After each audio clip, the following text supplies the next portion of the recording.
আপনারা যারা বাংলাদেশে আছেন অথবা পৃথিবীর নানা প্রান্ত থেকে আমার এই অনুষ্ঠান দেখছেন, তারা নিয়মিতই দেখতে পেয়েছেন যে আমি আসলে বাংলাদেশের বর্তমান সরকার এবং বাংলাদেশ কোথায় যাচ্ছে, বাংলাদেশকে কোন অন্ধকারে নিয়ে যাচ্ছে সেটা নিয়ে কথা বলি।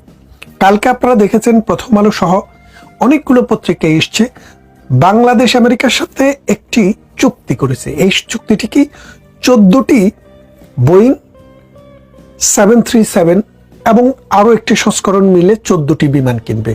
এই বিমানের প্রথম চালানটি আসবে 2031 সালে, অর্থাৎ যখন বিএনপির ক্ষমতার থেকে চলে যাওয়ার সময় হবে, অর্থাৎ বর্তমান সরকারের মেয়াদ যখন শেষ হয়ে যাবে।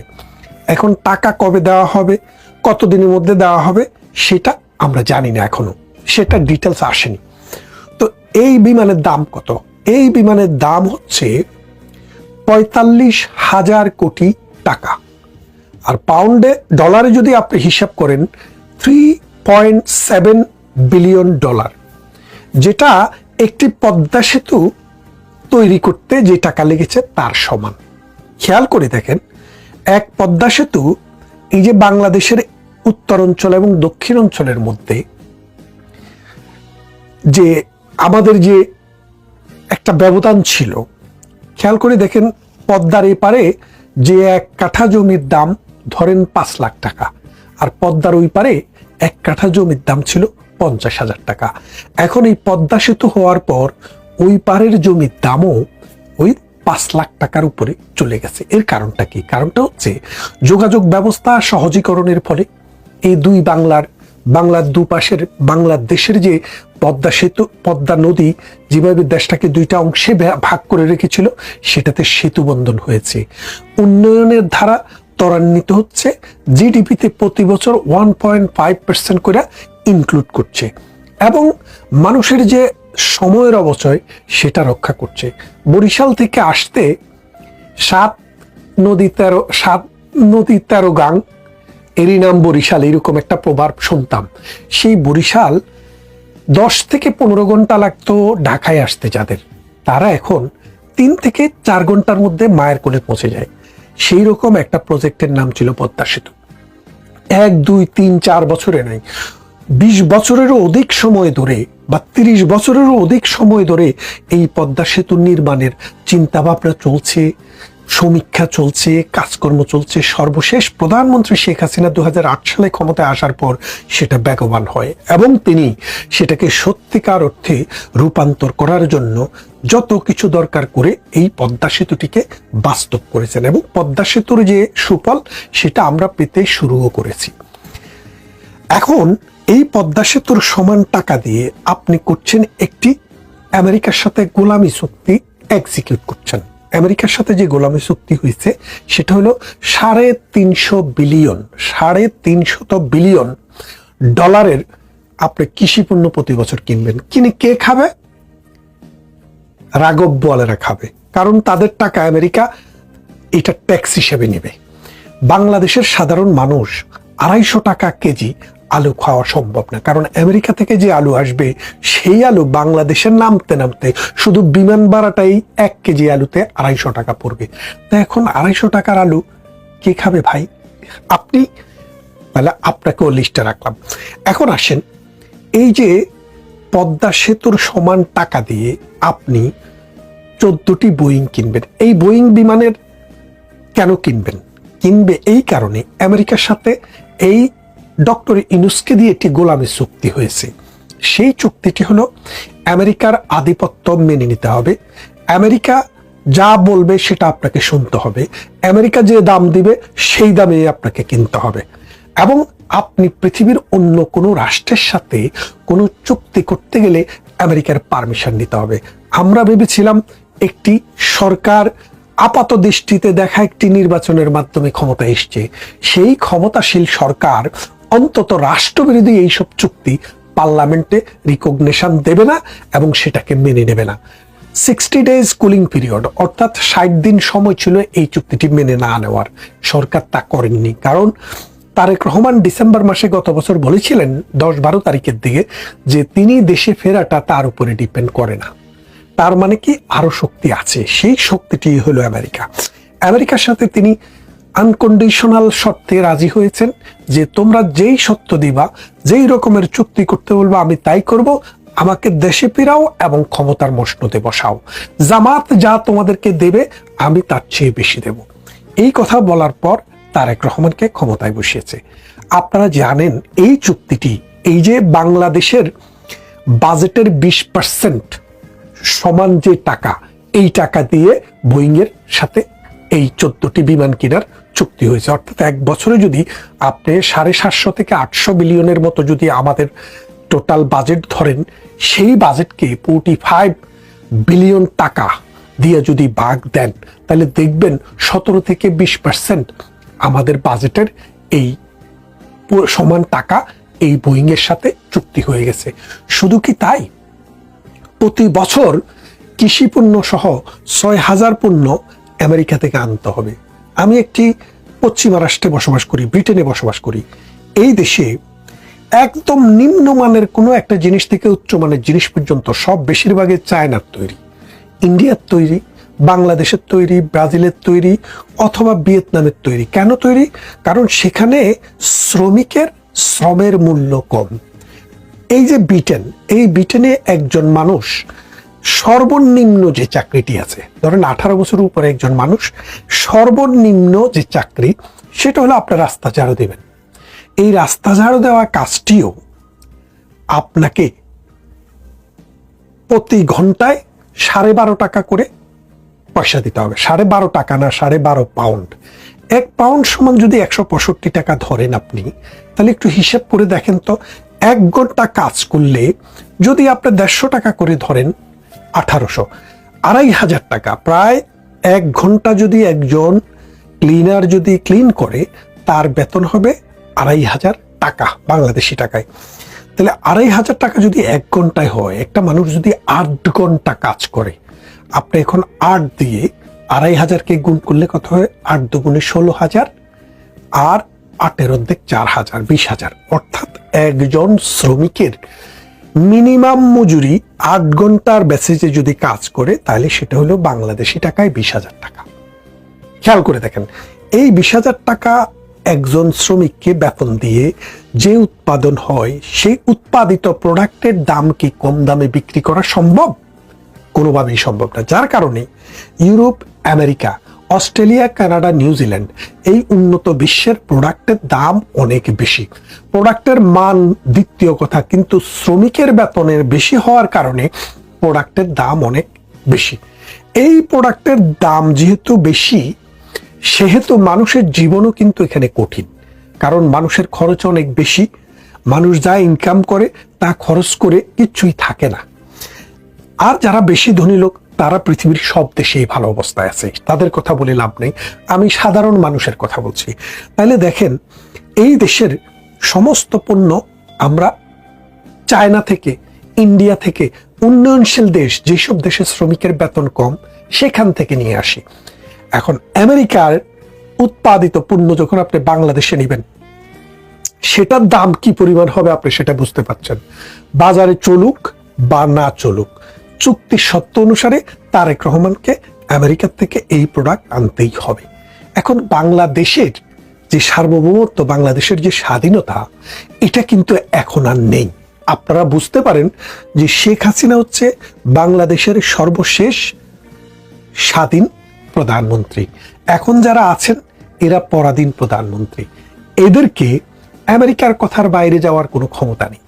আপনি খেয়াল করে দেখেন, আওয়ামী লীগকে, শেখ হাসিনাকে অনেকে দিল্লির তাবেদার বলেছিলেন, কিন্তু দিল্লিকে বিদ্যাঙ্গলি দেখিয়ে প্রধানমন্ত্রী শেখ হাসিনা চায়নাকে দিয়ে বাংলাদেশে বড় বড় প্রজেক্ট করিয়েছে। এই যে কর্ণফুলী টানেল, এটি চায়নারা করেছে। আপনার পদ্মা সেতু, যেটা আমাদের বাজেটের 20%, এক বছরের বর্তমান বাজেটের ইকুইভ্যালেন্ট 20% তিনি দিয়ে যেটি করেছেন, সেটি চায়না করেছে। এবং যে রেল সেতুটি হয়েছে, সেটার অর্থায়নও চায়না করেছে। তার মানে কি, দিল্লি কি চায়নার সাথে বন্ধুত্ব আছে? নেই। অর্থাৎ শেখ হাসিনা বাংলাদেশের প্রধানমন্ত্রী ছিলেন, যার ছিল স্বাধীনতা, যার ছিল গুণ, যার ছিল মানে বাংলাদেশের প্রতি ভালোবাসা এবং মায়া। আর আজকের যে তাবেদার প্রধানমন্ত্রীকে আপনারা বসিয়েছেন, তিনি আমেরিকার কাছে বিক্রি হয়ে গেছেন। দেশের স্বার্থ তো দিচ্ছেন, দেশটাও একসময় চলে যাবে। আপনারা দেখেন যে চায়না মানে আমেরিকার সাথে যে চুক্তি হয়েছে, এই চুক্তির দুইটা কনসিকুয়েন্স। একটা হচ্ছে আপনারা দেখবেন মানে যে চুক্তিটি কেনাবেচার উপরে নির্ভর করছে সেটা দেখা যাবে, সেটা হলো ডিসক্লোজ পার্ট। নন ডিসক্লোজ পার্ট একটি রয়েছে এই চুক্তির, সেটি আপনিও জানবেন না, আমিও জানবো না, কিন্তু গোয়েন্দা সূত্রে আমরা যেই খবর পেয়েছি সেখানে আরো 10টি ক্লজ রয়েছে।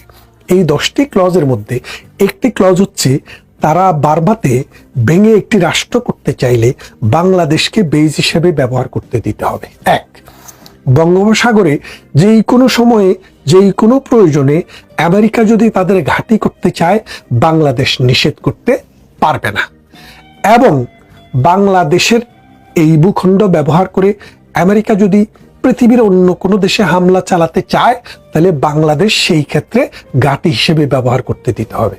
তার মানেটা কি দাঁড়াচ্ছে?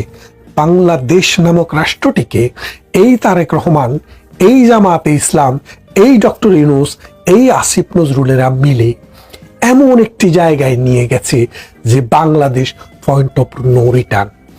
এই যে জুলাই মাসে আন্দোলন করার যে জনগণ ছিল, এই জনগণের মাথার উপরে লবণ রেখে যে বড়ি খাওয়া, সেই বড়ই খাওয়া লোকেরা, এই নাহিদ, এই সার্জিস, এই হাসনাতরা কোটি কোটি টাকার মালিক হয়েছে, আমেরিকাতে বাড়ি গাড়ি হয়ে গেছে, আমেরিকার টিকিট হয়ে গেছে।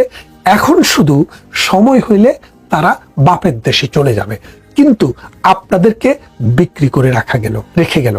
আপনার সন্তানের স্কুল, আপনার সন্তানের ভবিষ্যৎ, চাকরি এবং তার জীবন ধ্বংস করে গেল। এই যে বাঙালি, যুগে যুগে বাঙালিরা পরাধীন হয়েছে কেন? দেশীয় মির্জাফরের কারণে। এই দেশীয় মির্জাফরদের নেতৃত্ব দিয়েছে আসিফ নজরুল এবং ডক্টর ইউনূস।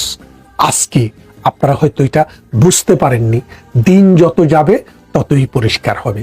এই কদিন দেখেন নাই সরকার বাহাদুর বলছে যে আমাদের দেশে আমাদের প্রয়োজনের তুলনায় অধিক পরিমাণ তেল রয়েছে, কিন্তু তারপরেও 3 মাইল 4 মাইল লাইন দিয়ে তেল পাওয়া যাচ্ছিল না।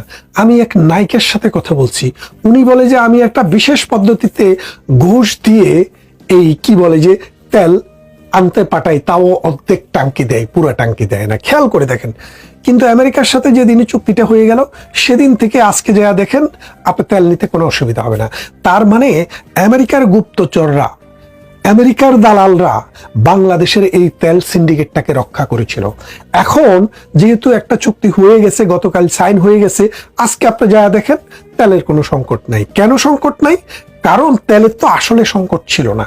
কারণ প্রত্যেকটা দেশ 2 মাস পর্যন্ত 3 মাস পর্যন্ত চলার মতো জ্বালানি তার সংরক্ষণ করে রাখে। বাংলাদেশেরও সেটা ছিল 2-3 মাসের। এখন তেল যেদিন যুদ্ধ লাগে তার 3 দিন পর থেকে তেল নাই। কারণটা কি? কারণটা একটাই, যে আমেরিকা কৃত্রিমভাবে তার দালালদের মাধ্যমে ডক্টর ইউনূস, আসিফ নজরুল, ফারুকি, রিজওয়ানা, তারপরে ওই যে আরেকটা বাটপার আছে না, আদিলুর রহমান, এই বাটপারদের মাধ্যমে একটা সিন্ডিকেট করে তেলটাকে কুক্ষিগত করে রেখেছে এবং এই কৃত্রিম সংকটটা তৈরি করে তারেক রহমানের কাছে খবর পাঠালো যে হয় সই করো, না হয় কিক আউট, জনগণ দিয়ে কিক আউট করাবো। এই কথা বলার পর তারেক রহমান তো কলিজা দুক দুক করছে। তখন তিনি বাধ্য হয়ে এই এপ্রিল মাস শেষ হওয়ার আগেই, মে মাস আসার আগেই তিনি চুক্তিটিতে স্বাক্ষর করলেন। হেরে গেল বাংলাদেশ আর জিতে গেল আমেরিকা। আমেরিকানরা জিতবেই আর আপনারা হারবেনই। আপনাদেরকে এখনই জেগে উঠতে হবে, যে সাম্রাজ্যবাদের বিরুদ্ধে কথা বলতে হবে এবং দেশ বিক্রির যে নীল নকশা, দেশের সার্বভৌমত্ব ক্ষুণ্ণ করার যে নীল নকশা, সেটাকে রুখে দাঁড়াতে হবে। তা না হলে বাঙালির দেশ বাংলাদেশ থাকবে না। 24-এর নির্বাচনের কথা একটু মনে করাই আপনাদেরকে। 24-এর নির্বাচনের পরে তখন তো বিএনপি জামাত তারা নির্বাচনের বাইরে, তারা যে কমপ্লেন করেছিল যে নির্বাচনে ভোট হয়েছে ক্ষেত্র বিশেষে বলা হয়েছে 4-5% ভোট পড়েছে। কেউ কেউ বা সাধারণ মানুষ বুঝতো কেন্দ্রের যে অবস্থা ছিল দেখে সর্বোচ্চ 8-10-12%, 14% ভোট পড়েছিল, খুব যদি বাড়িয়ে বলা হয়, খুব বাড়িয়ে বলা হলে। আর নাহলে 4 থেকে 10-12 এর মধ্যে 8-10 এরকম ভোট পড়েছে। বাট ইলেকশন কমিশন শেষ পর্যন্ত গিয়ে এটারে 40% দেখিয়েছিল। ব্যাপারটা কি হয়েছিল? ব্যাপারটা হয়েছিল যে বিএনপি জামাত বিহীন ওই নির্বাচন, এটা একটা ম্যান্ডেটরি নির্বাচন। নির্বাচনে আওয়ামী লীগের লোকজনও জানতো নির্বাচনে কি হতে যাচ্ছে, নির্বাচনে কেউ ভোট দিতে যায় নাই, আমরাও ভোট দিতে যাই নাই। এবারও যেরকম হয়েছে, এবারও কিন্তু আমরা অনেকেই ভোট দিতে যাইনি। যে ওই 24-এ যা দেখেছি, 18-তে যা দেখেছি, 14-তে যা দেখেছি, 26-এ এসেও ওই ঘোড়ার ডিম একই, কোনো বিশেষ পরিবর্তন তো নাই বাংলাদেশে, মানে আমূল কালচারাল পরিবর্তন নাই। তো বিএনপি জামাতের যে ওই যে কমপ্লেন ছিল যে একটা শক্তিশালী অংশ, মানে তাদেরকে বাদ দিয়ে নির্বাচন হলে ওই নির্বাচনের গ্রহণযোগ্যতা হয় না, বিএনপি জামাতের কালে এসে তারাও তো একই পথে হাঁটতে শুরু করেছে, তাই না? আপনাদেরকে সেদিন সুপ্রিম কোর্ট 12 নির্বাচনের খবরের কথা জানিয়ে বলেছিলাম যে ওই নির্বাচনে আওয়ামী লীগ পন্থী প্রার্থীদের একাধারে তাদের সবার মনোনয়নপত্র বাতিল করা হয়েছে। এবং যেটা বাংলাদেশে আইন কানুন, ওখানে কিন্তু আওয়ামী লীগের ম্যান্ডেট দিতে হয় না যে আওয়ামী লীগের সেক্রেটারি বা আওয়ামী লীগের প্রেসিডেন্ট কোনো মনোনয়নপত্র সাইন করে দেন, জাতীয় নির্বাচনে যা হয় সেরকম ইলেকশন হবে তা না। এটা জাস্ট একটা প্যানেল পরিচিত হয় যে এরা আওয়ামী লীগ পন্থী, এরা বিএনপি পন্থী। ফলে আইনের দিক থেকে এটা কখনোই গ্রহণযোগ্য ছিল না, একেবারেই গ্রহণযোগ্য ছিল না যে আপনার এই আওয়ামী লীগের লোকজনকে টোটালি নির্বাচন থেকে বাতিল করে দেয়া। সে নির্বাচনে যা দাঁড়িয়েছে সেটার ফলাফলের মধ্যে পত্রপত্রিকার খবরে এসছে, আপনারা দেখেন। মাঝে বলে নেই, সেদিনের ওই আওয়ামী লীগের প্রার্থীদের বাতিল করার ফলে তাৎক্ষণিকভাবে আওয়ামী লীগের লোকজন একটা বড় ডেমনস্ট্রেশন করে। এবং বাংলাদেশে এখন যে বাস্তবতা, এই বাস্তবতার সাথে অনেকটা অস্বাভাবিক, মানে অনেকটা যায় না মনে হয় এই ধরনের। তারা বাংলাদেশ সুপ্রিম কোর্ট প্রাঙ্গণে জয় বাংলা স্লোগান তো দিয়েছে, জয় বাংলা স্লোগান দিয়েছে, পাশাপাশি তারা শেখ হাসিনার নামে স্লোগান দিয়েছে, যেটা একটা ব্যতিক্রমী ঘটনা ঘটেছিল। ভোট হয়েছে, ভালো হয়েছে, যা ইচ্ছা তাই হয়েছে। একটা খবর আছে আমার সামনে যেখানে ফটোকার্ড ছড়িয়েছে সমস্ত পত্রপত্রিকায়, অনেকগুলো পত্রপত্রিকায় এই ফটোকার্ড তুলে এনেছে। আমরা আর মামুরায় ঢাকা 12 নির্বাচন ভোট পড়েছে মাত্র 34%, 66% আইনজীবী দেননি ভোট। আমি একজন একটা ফেসবুক পোস্ট আপনাদেরকে পড়ে শোনাম। দেশের বৃহত্তর বার ঢাকা আইনজীবী সমিতির 26-27 কার্যকরী কমিটির নির্বাচনে 2 দিনব্যাপী ভোট গ্রহণে মোট ভোটারের 34%, মাত্র 34% আইনজীবী ভোট দিয়েছেন। ভোট দেওয়া থেকে বিরত থেকেছেন 66% ভোটারই। আওয়ামী লীগ ছাড়া নির্বাচনে 66% আইনজীবী প্রত্যাখ্যান করেছে। জাতীয় নির্বাচনে যা হয়েছে, 12 ফেব্রুয়ারি নির্বাচন একটু ডিফারেন্ট। 12 ফেব্রুয়ারি নির্বাচন ডিফারেন্ট, মাইনকাজিবায় পরে আওয়ামী লীগের লোকজনের ভোট দিতে হয়েছে, জামাত থেকে রক্ষার জন্য ভোট দিতে হয়েছে। ফলে নির্বাচনে আওয়ামী লীগ যে পরিমাণ ভোট কাস্ট হতো সেই পরিমাণ ভোট কাস্ট হয়নি। আর 24-এর নির্বাচন আপনারা জানেন বিএনপি জামাত ছাড়া ভোট হওয়াতে কি হয়েছে। এই যে ঢাকা আইনজীবী সমিতি বা বারের নির্বাচন, এই কি একটা সিগন্যাল না যে আওয়ামী লীগ ছাড়া, এখানে শুধু আওয়ামী লীগকে বাতিল করা হচ্ছে, আওয়ামী লীগ ছাড়া যদি বাংলাদেশে নির্বাচন হয় সেই বাংলাদেশের মানুষ গ্রহণ করে না। একটা নির্বাচনে 66% মানুষের ভোট দিল না, তাহলে সেটা কিসের ভোট? ভালো থাকবে।